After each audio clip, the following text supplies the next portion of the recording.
Welcome to the Wandering Tangent Review. I'm BJ, with me is Jeff and Gary, well, kinda Gary, and today we're going to talk about, or we're going to review, I'm still getting used to this, we're going to review the 1931 classic horror film, Dracula. So, I say kinda Gary, because Gary's not feeling super great, so he might not talk as much as usual, so... Gentlemen, Dracula, classic horror film, almost 100 years old. Yes, this is like the very classic movie. It has, it follows the book. Kind of. Yeah, kind of. We might talk about that more in our long-form discussion. Yeah, but this is the suave Dracula, the one who's clever and manipulative and both frightening and has some sort of supernatural power over people, and there's investigations and intrigue and all that, but it's also from 1931, so the movie is slower. The sound has muffling in it. This is before a lot of movies started to get more clear with like dubbing and other things that they would do to try and get the audio perfect. But yeah, interesting. It's very interesting with the lighting and the portrayal of Count Dracula's face as he stares into people. Anyway, so I thought it was all right, but definitely old and classic, and maybe not for everyone who can handle old movies like this. So what's your rating, Jeff? My rating, I would probably give it. I'd probably give it a 2. Okay. So fairly good, but only in its classic sense. And this movie, you know, Dracula's in a book, but then once it hits the screens, once it becomes a film, people can see this character portrayed for the first time. And I think a lot of Dracula movies to come after this kind of use this as a good source of what he's like. That sounds like something that might be better in a long-form discussion than a review. Maybe. I'm just breaking more rules, aren't I? Okay. But that's my review. Okay. Gary? Okay. For me, it was a little bit of a rough watch and a slog to get through. I'm going to give this a true 0.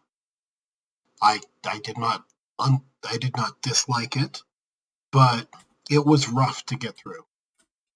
So, I don't like to judge movies by what they had available to them at the time, and movie making was still in its infancy at the time, right?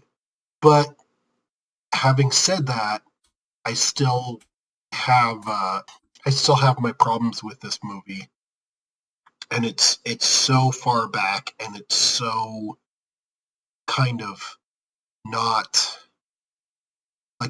like they were trying with this, you could tell, but still, I mean, you knew that was a matte painting in the background of the first few shots, and you knew that they used like the same decrepit sets a couple of times for different locations, and they just used different angles on it and stuff like that. And so it's like it just kind of didn't set well with me.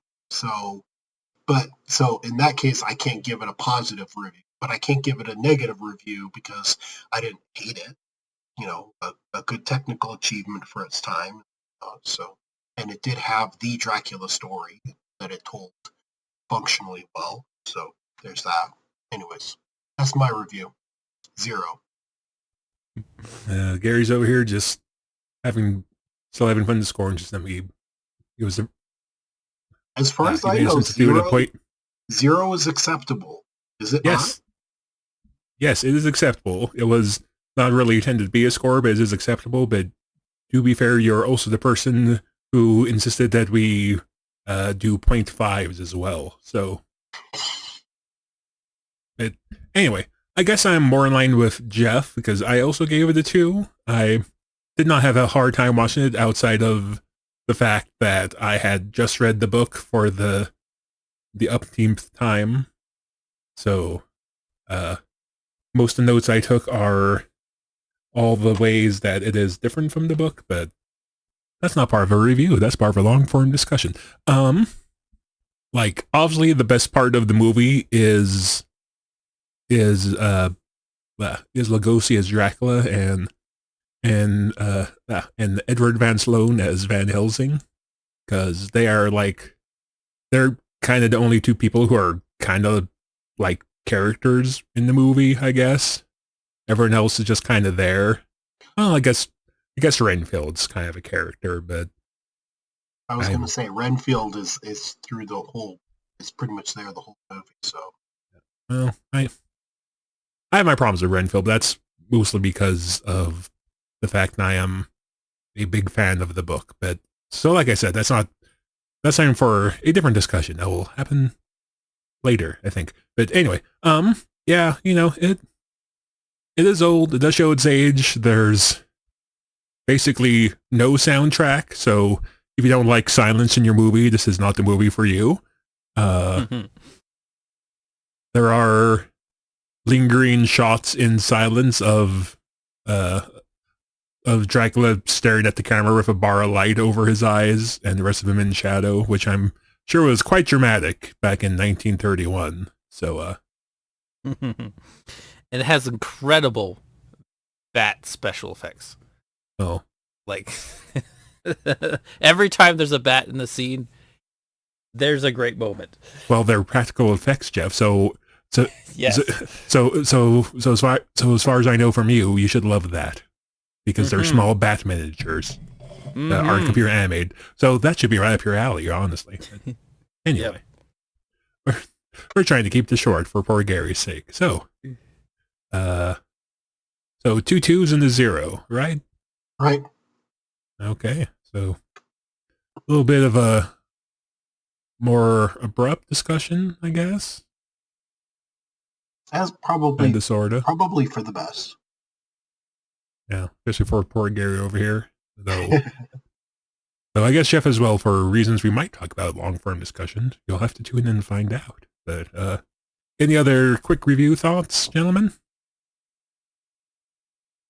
Not really. I'll take the pregnant silence as a no. So pregnant silence. Sorry, that term's a little weird, but okay. Yes. Get your mind out of the gutter, Jeff. Anyway. So yeah, that's it for our review of Dracula. With me was Gary and Jeff. I am BJ, and we will see you in our long-form discussion if you want to come listen to that. If not, we will see you next time for our next review in a couple of weeks. Toodles. Happy Halloween!